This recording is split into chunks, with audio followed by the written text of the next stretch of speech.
Hello, Randy Magas, Doctor of Chiropractor here. I want to talk to you about jaw pain.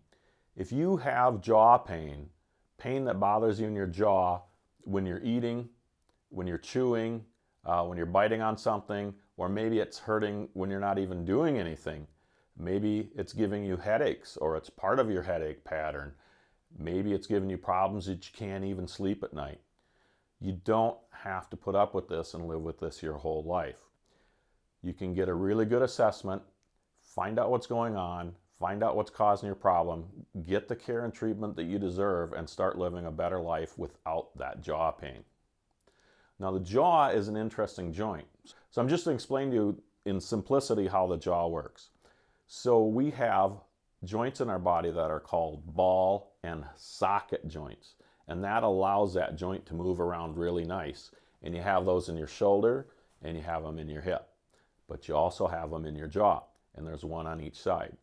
The neat and different thing about the jaw is that that ball sits here, it sits in a socket, and as you open your mouth, it slides out of the socket and comes forward. And then it comes back when you close your mouth, and it stays back in the socket again. So that really sets this joint up to have some problems. Generally, when people have jaw problems, a full assessment is necessary because a lot of things tend to affect the jaw. So we know that we have the muscles by the jaw, but also the muscles up in the temple area affect it. And the really interesting things is other parts of the spine affect the jaw. So doctors of chiropractic, doctors of medicine, and dental doctors have all worked together, and they have found that a lot of people with jaw problems actually have low back problems as well. And it just travels all the way up to the neck and to the jaw to create problems.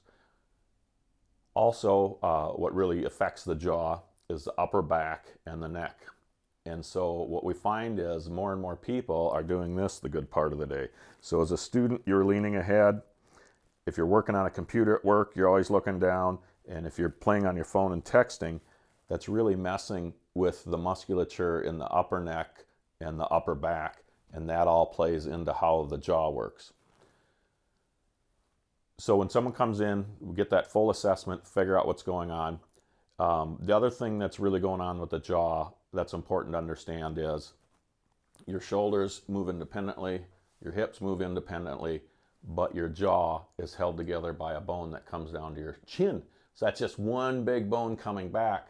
So when this joint is out, it messes with this one. So if this joint comes forward and this one comes back, or it could be the other way, or it could push, one could push up and be tight and the other one can come down.